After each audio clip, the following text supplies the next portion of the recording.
안녕하십니까. 11월 11일 토요일 말씀 묵상 함께 시작하겠습니다. 오늘도 주님께서 우리와 함께 하셔서 말씀으로 하루를 시작할 때 주께서 우리를 지혜롭게 하시고 능하게 하시기를 간절히 기도합니다. 오늘 본문은 히브리서 7장 11절에서부터 28절까지 말씀이고요. 본문도 좀 길고 히브리서 기자가 예수님께서 왜 멜기세덱의 반차를 따르신 유일하신 대제사장이신가에 대해서 논증을 하는 부분인데요. 이 부분을 좀 이해를 하면 할수록 예수님께서 유일하신, 정말 예수님밖에는 다른 답이 없다는 것을 알 수 있을 것 같습니다. 먼저 말씀을 보시고 계속 묵상 이어나가도록 하겠습니다.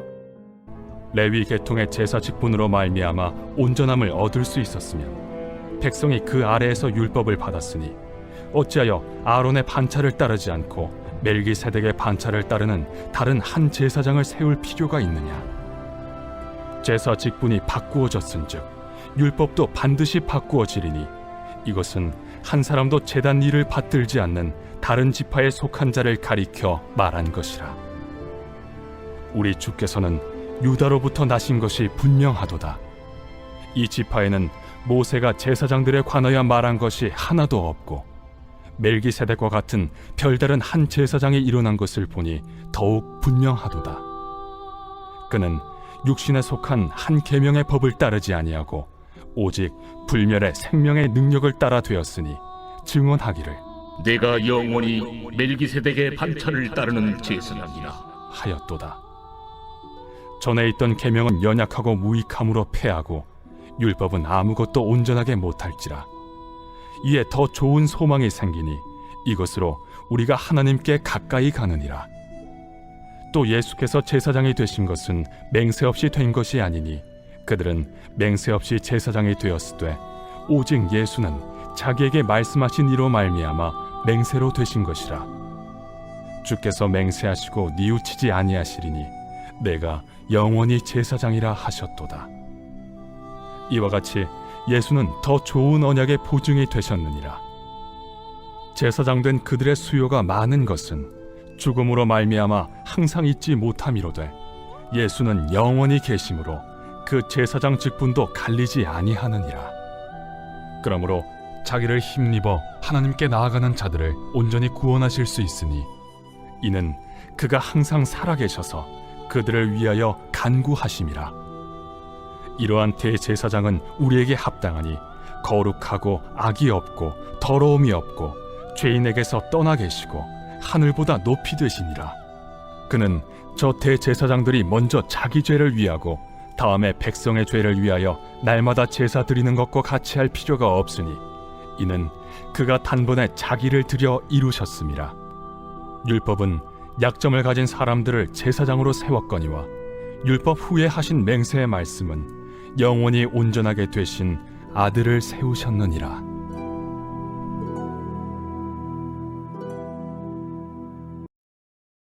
우리는 이제 멜기세덱의 반차를 따라서 예수님께서 대제사장이 되셨다라는 가르침의 결론을 보고 있습니다. 멜기세덱의 반차와 레위의 반차를 비교해서 멜기세덱의 반차를 따르는 대제사장이신 예수님이야말로 완전한 대제사장이시다. 이걸 이야기하는데요. 특별히 오늘 본문에서는 이 시편 110편 4절, 이 한 절을 강해하고 있다고 볼 수 있습니다. 이 한 절의 한 부분 한 부분을 뜯어보면서 이것이 무슨 의미를 가지고 있는지를 되새겨보고 이것을 통해서 예수님의 절대성, 유일성을 확인해 가는 거죠.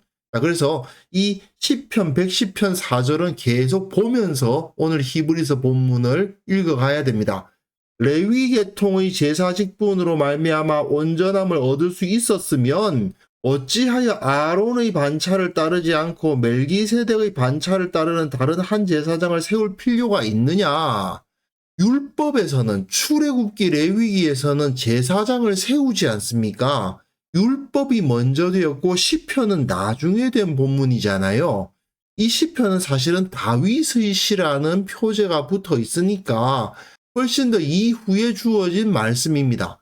그럼 아론의 반차를 따르는 제사장이 계속 있으면 되지. 왜 여기서 멜기세덱의 서열을 따라 멜기세덱의 반차를 따라 세워지는 영원한 제사장을 약속하실 필요가 있냐 이거죠. 시편에 이 말씀 자체가 있을 필요가 없지 않느냐 이겁니다. 즉 제사직분이 바뀌어지면 율법도 바꾸어질 것이다. 이것은 한 사람도 제단위를 받들지 않은 다른 지파에 속한 자를 가리켜 말한 것이라. 즉 레위 족속에 속하지 않은 다른 지파의 한 사람 중에서 멜기세덱의 반차를 따르는 한 제사장이 나타나야 되지 않겠느냐. 안 그러면은 이 말씀 자체가 성립할 수가 없다 이거죠. 그러니 아론의 반차를 따르지 않는 다른 제사장이 있어야 된다. 근데 우리 주께서는 예수님께서는 레위가 아니고 유다 지파에서 나셨다. 이건 분명한 사실이다. 그리고 이 지파에는 모세가 제사장들에 대해서는 관해서 말한 것이 하나도 없다. 그런데 멜기세덱과 같은 별다른 한 제사장이 일어났으니 예수님이 일어났으니 더욱 분명하다. 예수님이야말로 유일하신 멜기세덱의 반차를 따르시는 제사장임에 틀림이 없다. 이렇게 이야기를 하고 있는 거죠. 사실 구약 성경의 내용을 조금 많이 이해를 하시는 분의 입장에서는 이 히브리서의 논리가 조금 약하다 하는 느낌을 받을 수도 있습니다. 우리가 언뜻 보기에는 좀 설득력이 떨어지는 거 아니야? 그런 느낌이 들 수도 있는데요. 이건 이 당시 유대인들의 입장을 좀 생각하시면서 읽으셔야 됩니다. 이 당시 유대인들, 특히 예수님의 부활에 대한 확신을 갖고 있었던 사람들에게는 굉장히 설득력 있는 말이기도 해요. 왜냐? 아론의 반차를 따르고 있다고 하는 대제사장이 지금 예루살렘에서 대제사장 노릇을 하고 있는데 도무지 받아들일 수가 없는 사람이거든요. 부패할 대로 부패해가지고 차라리 여호와 하나님을 믿지 않는 이방인들이 저 대제사장과 서기관보다 낫거든요. 그런 상황이니 어떻게 저들이 하나님의 거룩하심을 나타낼 수 있단 말인가 하는 탄식이 들 정도인데 히브리서 기자가 아론의 반차를 따르지 않고 멜기세덱의 반차를 따르는 다른 한 제사장이 약속되었다. 그리고 그 율법을 따르는 제사장 이제는 바뀌어야 된다라고 이야기했을 때 그들의 눈앞에 펼쳐져 있는 현실이 너무나도 잘 설명되거든요. 그러니까 이것을 단순히 논리로 수학적 논리로만 생각해서는 안 됩니다. 이들이 살아가고 있었던 현실 가운데서 도무지 제사장이라고 인정할 수 없는 자가 대제사장 노릇을 하고 있는 그 상황을 우리는 이해를 하면서 이걸 읽어가야 돼요. 그는 육신에 속한 한 계명의 법을 따르지 아니하고 불멸의 생명의 능력을 따라 되었다. 육신에 속한 한 계명의 법이란 것은 제사장은 어떤 사람이 세워져야 되고 어떻게 세워야 되고 하는 레위기에 보면 제사장 세우는 법이 있죠. 그리고 어떤 사람들이 세워지는가에 대한 율법들이 있습니다. 그것을 따르지 않으셨죠. 예수님은 유다집 하시니까 계명의 법을 따라서는 대제사장이 되실 수가 없습니다. 그런데 예수님은 불멸의 생명의 능력을 따라 되셨어요. 불멸의 생명의 능력? 부활이죠. 초대교회 성도들은 예수님의 부활을 믿지 않을 수가 없었습니다. 그 비어있는 무덤을 본 사람들 아니겠습니까? 그리고 예수님이 나타나셔서 그 능력을 주셨던 그런 상황이기 때문에 그것을 믿지 않을 수가 없는 상황이죠. 물론 그것을 보고도 예수님을 믿지 않은 자들이 있기야 있죠. 하지만 마음속에 양심을 가지고 선한 양심을 가진 자는 예수님께서 불멸의 생명의 능력을 가지고 다시 살아나셨다는 사실을 인정하지 않을 수가 없는 겁니다. 그 불멸의 생명의 능력으로 인해서 네가 영원히 멜기세덱의 반차를 따르는 제사장이라 너는 멜기세덱의 서열을 따라 제사장이라 이렇게 되어 있죠. 전에 있던 계명은 연약하고 무익함으로 폐하고 이제는 필요가 없다는 겁니다. 율법은 이제 아무도 온전하게 할 수가 없다. 이제 더 좋은 소망이 생기니 이것으로 우리가 가까이 가느니라. 율법을 가지고서는 우리가 영원한 생명의 소망을 얻을 수가 없다. 율법을 지키고 율법의 수호자 노릇을 하고 있는 저 대제사장 모습을 봐라. 도무지 저자가 무슨 율법의 수호자란 말이냐? 말이 안 된다. 그런데 불멸의 생명의 능력을 따라서 죽임을 당하셨음에도 불구하고 다시 살아나신 예수님께서 그 멜기세덱의 반차를 따르는 제사장으로서 나타나시지 않았느냐? 그것으로 우리가 하나님께 가까이 나아갈 수 있지 않겠느냐? 이렇게 이야기를 하는 거죠. 그리고 또한 예수님께서는 제사장이 되신 것은 맹세 없이 된 것이 아니라 왜요? 여호와는 맹세하셨다고 되어 있거든요. 지금 현재 예루살렘에서 제사장 노릇하고 있는 저자들은 하나님의 맹세가 없다. 그러나 예수님께서는 자기에게 말씀하신 이로 말미암아 맹세로 되셨다. 하나님의 맹세로, 변하지 아니하시는 맹세로 세워졌다. 주께서 맹세하시고 뉘우치지 아니하시리니 맹세하고 변하지 아니하시리라. 네가 영원히 제사장이라, 영원한 제사장이라 하셨도다. 이와 같이 예수는 더 좋은 언약의 보증이 되셨느니라. 시내산에서 이스라엘에게 주어진 그 언약이 아니라 더 좋은 언약, 더 완전한 언약, 과거의 모든 율법과 그 모든 규정들을 다 마감하고 새로운 시대를 여시는 완전한 언약의 보증이 되신 분이 바로 예수님이시다. 이렇게 설명을 하고 있는 것입니다. 이제 그러면서 과거의 제사장 제도와 예수님을 비교하기 시작합니다. 제사장 된 그들의 수요가 많은 것은 제사장들이 많아요. 죽은 제사장들도 많고 지금 현재는 대제사장이 몇 명씩 돼요. 원래 대제사장은 한 명밖에 될 수가 없는데 대제사장들이 돼요. 어처구니 없게도 대제사장이 자기가 죽기 전에 자기 아들이나 사위에게 제사장을 넘겨주기 때문에 그런 거예요. 그뿐만 아닙니다. 로마 권력자들에게 뇌물을 갖다 바쳐가지고 기존의 대제사장을 잘라버리고 자기가 대제사장이 되기도 해요. 그러면은 일반 백성들은 기존의 대제사장이 잘리고 새로운 대제사장이 오는 것을 이해를 못 하거든요. 그러니까 아니 대제사장이 2명이 됐나? 뭐 이렇게 생각하게 되는 거예요. 그러다 보니까 대제사장들이 되는 어처구니 없는 일들이 그때 벌어지고 있었어요. 그런데 이들의 수요가 많다. 왜? 죽음으로 말미암아 항상 잊지 못하기 때문 아니냐. 그러나 예수님은 어떠시냐? 영원히 계시다. 왜?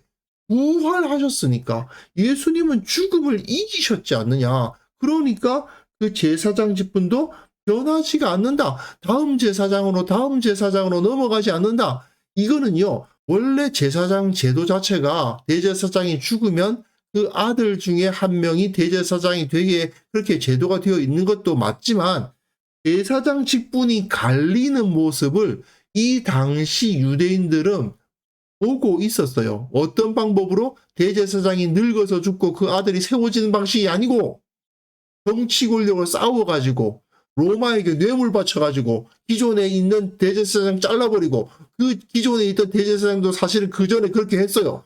그 이전의 대제사장을 또 칼로 또는 다른 정치적인 술수로 기존의 제사장 잘라버리고 자기가 그 제사장이 되는 그런 어처구니 없는 일들이 일어나는 걸 본 사람들이거든요. 그 제사장 직분이 자꾸 갈려요. 어떻게 저럴 수가 있지 싶죠. 그런데 예수님은 아니라는 거죠. 예수님은 부활하시고 영원한 생명을 가지고 계시지 않습니까? 그러니까 예수님은 절대로 변화하지 않는 유일하신 대제사장이 되셨다 이겁니다. 그러므로 자기를 힘입어 하나님께 나아가는 자들을 온전히 구원하실 수 있으니 이는 그가 항상 살아계셔서 그들을 위하여 간구하심이라 되어 있죠. 영원하시다라는 말이 여기서 계속 반복적으로 강조되고 있는 것입니다. 그래서 이러한 대제사장이 우리에게 합당하다. 거룩하고 악이 없고 더러움이 없고 죄인에게서 떠나 계시고 하늘보다 높이 되시니다. 지금 현재 있는 대제사장들은 어떻다고요? 합당하지가 않아요. 악하고 사실은 유대인 일반인보다도 더 악한 자들이 대제사장이라고 그 자리를 차지하고 있었어요. 그러니 그들이 무슨 거룩하고 악이 없고 더러움이 없습니까? 유대인들을 전부 다 선한 순서대로 줄을 세우면 저 뒤쪽에서 먼저 세보는 것이 더 나은 자들이 대제사장이라고 그 자리를 차지하고 있으니 이 사람들이 그 대제사장을 받아들일 수가 없죠. 그런데 그것을 고발하면서 예수님은 그런 분이 아니라는 겁니다. 우리 예수님은 거룩하고 악이 없고 더러움도 없고 죄인과는 관계가 없으시고 하늘보다 높이 되신 진정으로 온전하신 대제사장이시다라고 선언을 합니다. 그러면서 히브리서 기자는 그는 저 대제사장들, 저 악한 대제사장들, 지금 예루살렘에 있는 저 대제사장들, 먼저 자기 죄를 위하고 다음에 백성의 죄를 위하여 날마다 제사를 드리고 있는데 예수님은 그럴 필요가 없으시다라는 겁니다. 히브리서 5장 3절에요. 5장 3절에 보시면 그러므로 백성을 위하여 속죄제를 드린 것 같이 또한 자신을 위하여도 드리는 것이 마땅하다라는 언급이 있었어요. 5장에서 이 설명을 하고 7장으로 바로 넘어왔어야지 이 말이 금방 생각이 나는데 중간에 잔소리가 들어가다 보니까 이 가르침이 좀 멀리 떨어져 있긴 한데요. 바로 이 이야기를 하는 거예요. 예수님은 속죄제를 드릴 때 자기 속죄제를 먼저 드리실 필요가 없으신 분이다. 왜? 예수님은 온전하신 분이시니까. 예수님에게는 죄가 없으시니까. 그 설명을 하는 거죠. 그러니 다른 제사장과는 차원이 다른 분이다. 율법은 약점을 가진 사람들을 제사장으로 세웠다. 그러나 율법 후에 하신 맹세의 말씀, 율법 후에 하신 맹세의 말씀이 뭐겠어요? 시편 110편이다 이거예요. 그 시편 110편에 보면 영원히 온전하게 되신 아들 예수님을 예언하고 그분을 세우는 말씀을 주고 계시다. 이렇게 설명을 하고 있습니다. 그러니 온전히 유일하신 정말 절대자는 누구십니까? 예수 그리스도십니다. 대제사장들은 계속 흘러갈 뿐이에요. 하지만 예수님께서는 영원히 계시고 예수님께서는 그 자리를 영원히 지키시고 그곳에서 동일한 분으로서 세월이 지나간다 하더라도 모든 사람들에게 유일하신 구원의 통로가 되시는 분, 멜기세덱의 반차를 따르는 절대자가 되신다는 뜻이죠. 사실 현대인들은요, 절대자에 대한 신앙이 흐려져 가고 있는 것은 사실입니다. 1세기 유대인들은 우리들에게 절대자가 필요하다는 것을 아무도 의심하지 않았지만 21세기 사람들은 절대자가 꼭 있어야 되냐? 이러고 있죠. 그만큼 인간들이 어리석어지고 교만해지고 있기 때문입니다. 모든 사람들에게는요, 절대자가 반드시 필요합니다. 그렇지 않으면 개나 돼지와 똑같은 존재가 되는 거예요. 그렇다면 우리는 누구를 절대자로 인정할 수 있습니까? 한 분밖에 없어요. 죽음을 이기신 영원한 분, 예수 그리스도 한 분밖에 없습니다. 다른 그 누구가 죽음을 이겼습니까? 무함마드가 죽음을 이겼나요? 시달타 부다가 죽음을 이겼나요? 공자가 죽음을 이겼나요? 소크라테스가 죽음을 이겼습니까? 그 누구도 죽음을 이기고 다시 살아나신 분은 없어요. 예수 그리스도밖에 없습니다. 그렇기 때문에 예수님이 유일한 절대자이십니다. 우리는 이 사실에 대해서 철저하게 인식하고 또한 신뢰를 가져야 됩니다. 그런데 문제는 그리스도인이라는 사람들조차도 이 사실을 망각할 때가 있다는 것이 문제입니다. 우리 삶의 중심, 우리의 절대자는 예수님 한 분밖에 없는데 그런데 행동하는 걸 보면 자기 마음대로입니다. 세속적인 이익을 따라서 이리저리 뛰어다닙니다. 당연히 그리스도인이라면 예수님께서는 어떻게 하셨을까? 예수님이라면 어떻게 판단하실까? 예수님은 어떻게 말씀하셨나? 이걸 먼저 생각해야 되는데 이런 생각을 하지 않고 내 상황은 어떠한가? 무엇이 유익한가? 또 가끔은요. 우리 목사님이 뭐라고 하셨나? 이런 것을 따라서 행동하는 경우가 너무 많아요. 그 모든 것은 절대 진리이신 예수님을 받아들이지 않는 태도라고 할 수 있습니다. 우리의 신앙생활, 우리의 일상생활, 이건 분리될 수 없습니다. 우리 모든 삶은 다 절대 진리, 절대 기준을 가지고 살아가게 되어 있습니다. 그런데 우리는 그러지 않고 직장에서는 돈을 섬기고 교회에 오면 하나님 섬기고 이런 식으로 살아가고 있지 않은지 정말 반성해 보아야만 되겠습니다.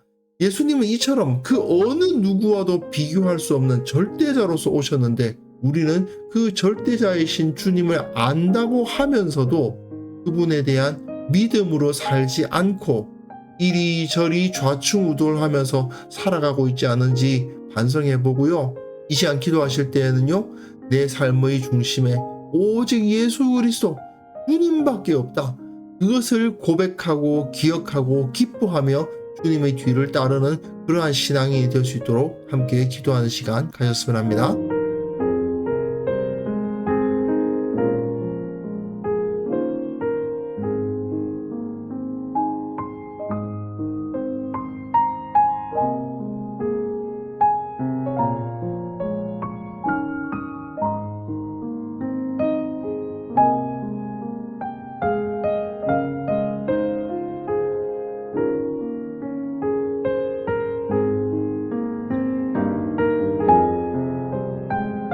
하나님 아버지, 주님만이 내 삶의 중심에 계시는 왕이심을, 주인이심을, 유일하신 대제사장이심을 고백합니다. 주님이 아니고서는 내가 살아있을 가치가 없고 내가 이 세상에서 어떠한 존엄성도 가질 수 없음을 기억하고 주께서 나와 함께 하시고 내 가운데 계심을 기억하며 기뻐하며 살아가는 자가 되게 하여 주옵소서. 또한 우리 교회 모든 성도들이 예수님을 깊이 알고 예수님만을 따르는 그러한 공동체를 이룰 수 있도록 주께서 도와주시기를 원하옵고 바랍니다. 주님, 특별히 기도하옵기는 한국교회를 위해서 기도합니다. 세상 사람들이 교회가 예수님을 따르는 모임임을, 예수님을 따르는 공동체임을 알지도 못하고 또 인정하려 들지도 않는 현실을 우리는 살아가고 있습니다. 주님, 불쌍히 여겨 주옵소서. 교회는 오직 예수 그리스도를 주로 모시고 예수 그리스도를 닮기 위해 노력하는 자들의 모임임을 저 믿지 않는 자들도 알게 하시고 정말 그렇다고 인정할 수밖에 없도록 주께서 역사하시고 교회를 일깨워 주옵소서. 주님, 또한 내일 거룩한 예배로서 주님 앞에 드릴 때 주님께서 우리를 만나 주셔서 우리의 심령과 골수와 모든 것을 변화시켜 주셔서 예수님을 더욱더 닮을 수 있도록 도와주시기를 원합니다. 주님, 오늘 하루 우리가 살아갈 때에도 주님을 기억하고 주님을 기뻐하고 주님을 닮으려고 노력하는 매 순간을 보낼 수 있도록 도와주시고 주께서 우리에게 베풀어 주신 그 복으로 충만한 하루를 살아가게 하옵소서. 감사드리옵고 예수님의 이름으로 기도합니다. 아멘.